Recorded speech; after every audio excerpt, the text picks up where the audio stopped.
Hello friends, स्वागत है आपका किताबों की आवाज़ में। आज हम बात करेंगे दुनिया के सबसे बेहतरीन किताब द माउंटेन इज़ यू किताब के बारे में। शाम ढल चुकी थी।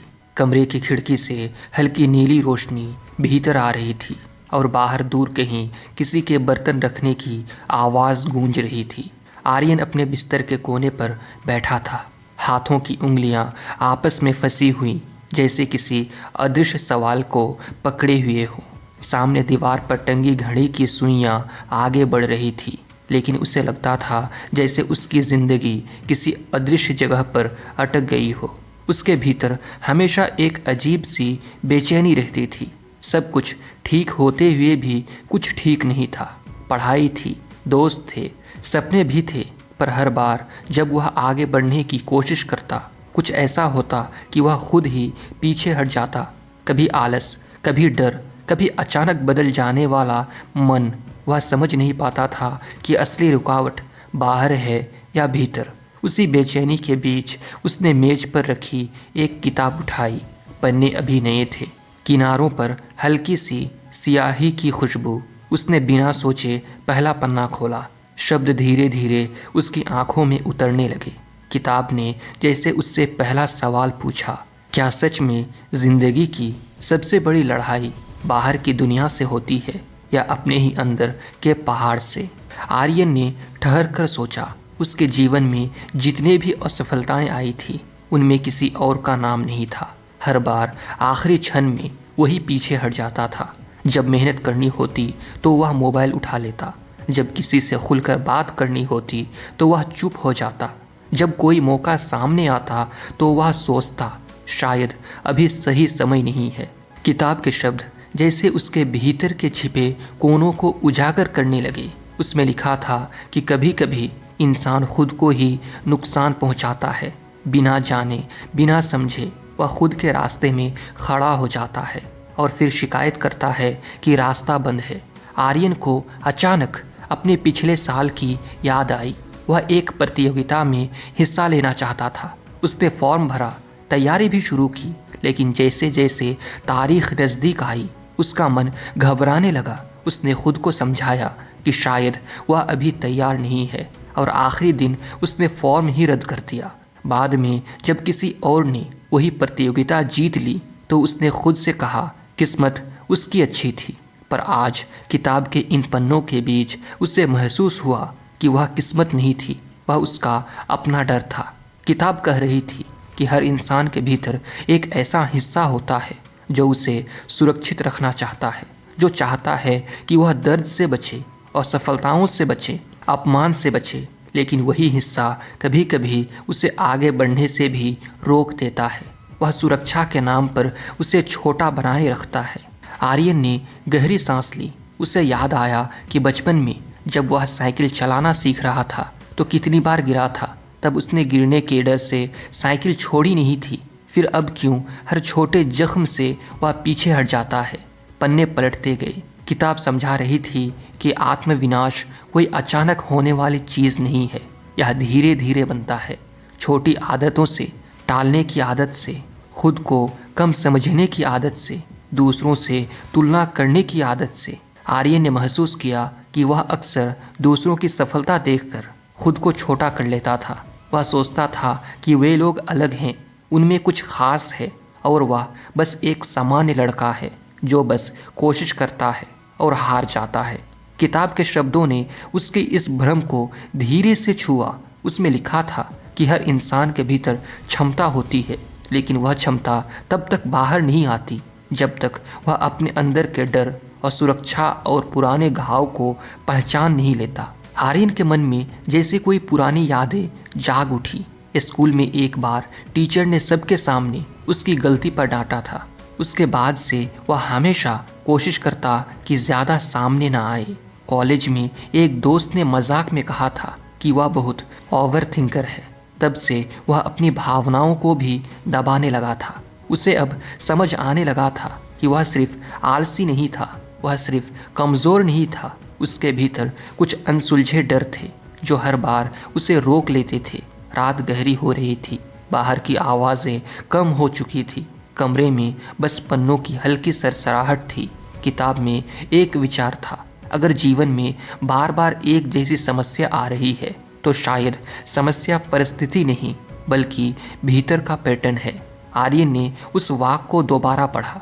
उसके जीवन में सच में एक पैटर्न था। वह शुरुआत में उत्साहित होता, बीच में डरता और अंत में पीछे हट जाता, हर बार जैसे कोई अदृश्य स्क्रिप्ट हो जो उसे उसी जगह लौटा लाती हो।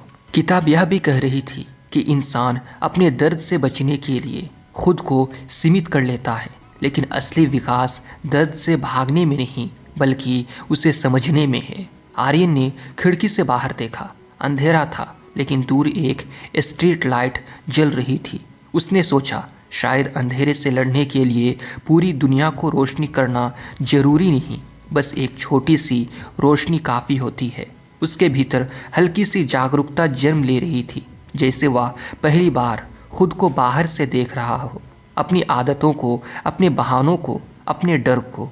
लेकिन अभी सब स्पष्ट नहीं था। सवाल अभी भी थे, क्या सिर्फ समझ लेने से सब बदल जाएगा? क्या पुराने घाव इतनी आसानी से भर जाते हैं? क्या वह सच में अपने अंदर के उस पहाड़ को हिला पाएगा? पन्ने अभी बचे थे, कहानी अभी आगे बढ़नी थी। कमरे में सन्नाटा था, लेकिन उसके भीतर हल्की सी हलचल शुरू हो चुकी थी, और वह हलचल शायद पहली बार उसे खुद के करीब ले जा रही थी। अगली सुबह जब सूरज की किरणें कमरे में आई, आर्यन अभी भी उसी किताब के साथ था। रात भर में उसकी आंखों में थकान थी, लेकिन भीतर कुछ नया जाग रहा था। उसने महसूस किया कि समझ की शुरुआत हो चुकी है, पर रास्ता अभी लंबा है। किताब अब उसे यह समझा रही थी कि आत्मविनाश की जड़ें अक्सर बचपन के अनुभवों, अनकहे डर और अधूरी भावनाओं में छिपी होती है। जब कोई दर्द बार बार अनदेखा किया जाता है तो वह आदत बन जाता है, और वही आदत भविष्य को आकार देने लगती है। आर्यन को धीरे धीरे एहसास हुआ कि वह हमेशा परफेक्ट बनने की कोशिश करता रहा था। उसे लगता था कि अगर वह गलती करेगा तो लोग उसे छोड़ देंगे, इसीलिए वह कोशिश ही कम करता था, क्योंकि कोशिश में गलती का जोखिम था। किताब ने उसके सामने एक सच्चाई रखी, इंसान अक्सर उसी चीज़ को दोहराता है जिससे वह परिचित होता है, चाहे वह दर्द ही क्यों ना हो। अगर कोई भीतर से खुद को योग्य नहीं मानता तो वह ऐसे फैसले लेगा जो उसे उसी जगह बनाए रखें। आर्यन ने अपने पिछले रिश्तों के बारे में सोचा।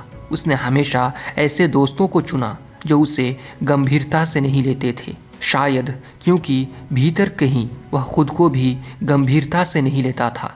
धीरे धीरे उसकी सोच में बदलाव आने लगा। वह खुद से भागने के बजाय खुद को समझने की कोशिश करने लगा। उसने महसूस किया कि उसके भीतर दो आवाज़ें हैं, एक जो कहती है मत कर, तू नहीं कर पाएगा, और दूसरी जो बहुत धीमी है लेकिन कहती है कोशिश कर, शायद इस बार अलग हो।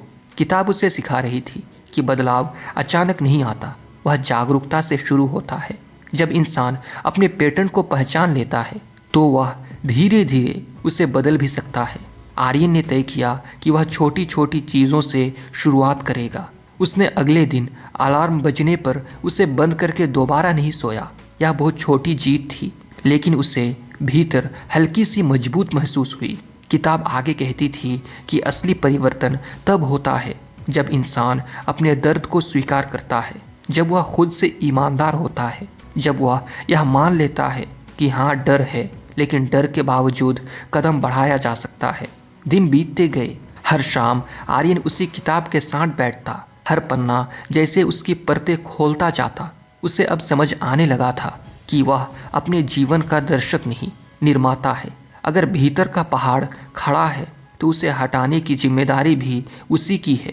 लेकिन यह सफ़र आसान नहीं था। कुछ दिन ऐसे भी आए जब पुरानी आदतें वापस खींचने लगी, जब वह फिर से टालने लगा, फिर से संदेह करने लगा। उन पलों में किताब के शब्द उसे याद आते, बदलाव सीधा रास्ता नहीं है, वह लहरों जैसा है, कभी आगे कभी पीछे।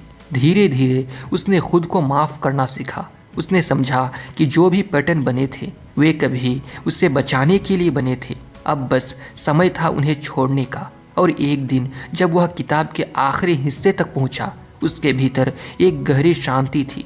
किताब ने उसे सिखाया था कि सबसे बड़ा पहाड़ कोई बाहर चुनौती नहीं बल्कि खुद के भीतर की अनजान दीवारें हैं और उन्हें तोड़ने का रास्ता भागने में नहीं बल्कि देखने में है। आखिरी पन्नों में यह साफ हो गया कि आत्मनियंत्रण, आत्मस्वीकृति और निरंतर छोटे कदम ही असली परिवर्तन लाते हैं। कोई चमत्कार नहीं होता, बस धीरे धीरे रोज रोज खुद के साथ ईमानदार रहना होता है। जब उसने आखिरी पंक्ति पढ़ी तो उसे लगा जैसे वह किसी लंबी यात्रा से लौटा हो। वही कमरा था, वही खिड़की थी, वही घड़ी, लेकिन वह लड़का अब वैसा नहीं था। अब उसे पता था कि अगर वह फिर कभी रुकेगा तो वह खुद से पूछेगा, क्या यह बाहर का पहाड़ है या भीतर का। कहानी यहीं पूरी हो चुकी थी। आर्यन ने धीरे से किताब बंद की। उसकी उंगलियां कवर पर ठहर गई। कमरे में एक सुकून भरा सन्नाटा था। बाहर हल्की हवा चल रही थी। उसके भीतर अब कोई शोर नहीं था, ना तुलना, ना घबराहट, ना जल्दबाजी, बस एक साफ एहसास कि वह खुद को समझने की दिशा में एक कदम आगे बढ़ चुका है। उसने किताब को मेज पर रखा। खिड़की से आती हवा ने पर्दे को हल्का सा हिलाया। आर्यन ने आंखें बंद की और गहरी सांस ली। पहाड़ अभी भी होंगे, चुनौतियां भी होंगी, लेकिन अब वह जानता था कि असली रास्ता बाहर नहीं, भीतर से शुरू होता है। और उस रात बहुत दिनों बाद उसे नींद बिना किसी बोझ के आई। किताब पूरी हो चुकी थी, यात्रा पूरी हो चुकी थी और मन शांत था। तो आज की समरी यही समाप्त होती है। अगर आपको यह समरी पसंद आई हो तो इसे एक लाइक करें और इसी तरह की बुक समरीज के लिए हमारे चैनल किताबों की आवाज़ को सब्सक्राइब करना मत भूलिए। धन्यवाद।